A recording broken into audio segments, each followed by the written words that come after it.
এই রান্নাঘরে বিড়াল ঢুকছে, যাও যাও যাও, তাড়াতাড়ি তাড়াতাড়ি বিড়ালটাকে তাড়িয়ে দাও, দরজাটা ভালো করে বন্ধ রেখো, কুকুর যেন ঢুকে না যায়।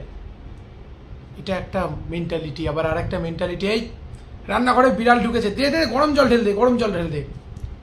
একটা কুকুর সে ঢুকেছে, সে ঢোকার মাত্রই কুকুরটাকে এমন একটা ইট ছুঁড়ে মারলো, কুকুরটার পিঠে খানিকটা ক্ষত হয়ে গেল, পাটা খোড়া হয়ে গেল, লেংচে লেংচে সে হাঁটছে। দেখেছেন এরকম ঘটনা? আমি ছোটবেলায় এক ভদ্রলোককে জানতাম, যে সেই ভদ্রলোক নাকি বাড়িতে গরু ঢুকলে সেই গরুর লেজটা কেটে দিতেন। কেন ঢুকবে আমার বাগানে গরু? আজকে কথা হচ্ছে অবলা জীবদের সঙ্গে। অবলা মানে যারা বলতে পারে না। একটি কাজ করবেন না। কুকুরটা হয়তো আপনার বাড়িতে প্রবেশ করেছে, হয়তো মলত্যাগ করে ফেলেছে, বাড়ির যেখানে সেখানে হতে পারে, কিন্তু তার গায়ে গরম জল ঢেলে দিয়েছে।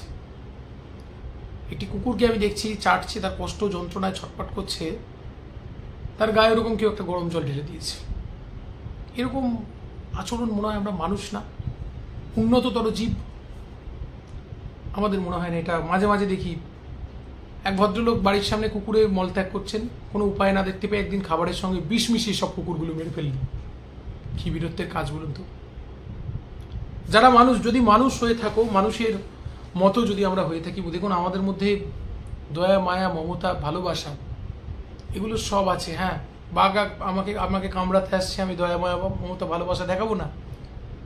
কিন্তু মনে রাখবেন, হিংসার লিমিটেশন থাকবে।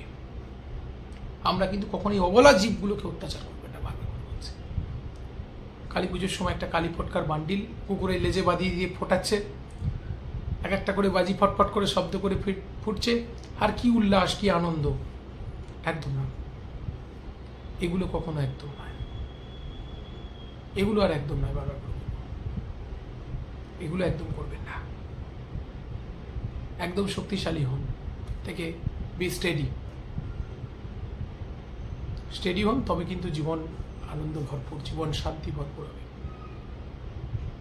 আচ্ছা, কখনো এই পশু পাখিদের চোখের জল ফেললে, একটা ছবি দেখেছিলাম যে মৃত্যুর পর সেই পশু পাখিরা প্রতিশোধ নিচ্ছে।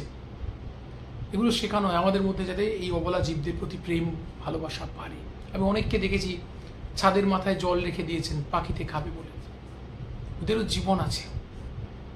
প্রত্যেকে এগুলো ভাববেন, নইলে কিন্তু প্রবলেম। কুকুর, পথের কুকুর, শীতকালেতে বালির মধ্যে কুটি মেরে শুয়ে রয়েছে, দেখেননি? তাহলে তাদের জন্য কি এতটুকু দয়া মায়া নেই? বৃষ্টি পড়ছে, কুকুরটা একটু একটা সাঞ্চে তলা পেয়েছে, একটা শেডের খানিকটা অংশ দেখছে, ওখানে গুটি মেরে রয়েছে, আর আপনি তাড়াচ্ছেন, এই যা।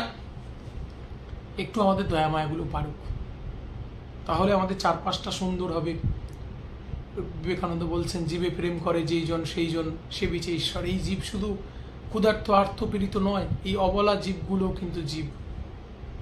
তা আমরা আসুন না, পরিবেশ তো সেটাই, সকলকে নিয়ে এই সিস্টেমে বাঁচা, সকলকে নিয়ে বাঁচি, আমরা ভালো করে বাঁচি, তাহলে ঈশ্বরের আশীর্বাদ। এই অবলা জীবদের যদি সেবা করা যায় না, অনেকে আছে সকালবেলা পাখিকে খাবার খাবার, মনে রাখবেন যে ঈশ্বরের আশীর্বাদ পাওয়া যায় এতে, ঈশ্বর খুশি হন।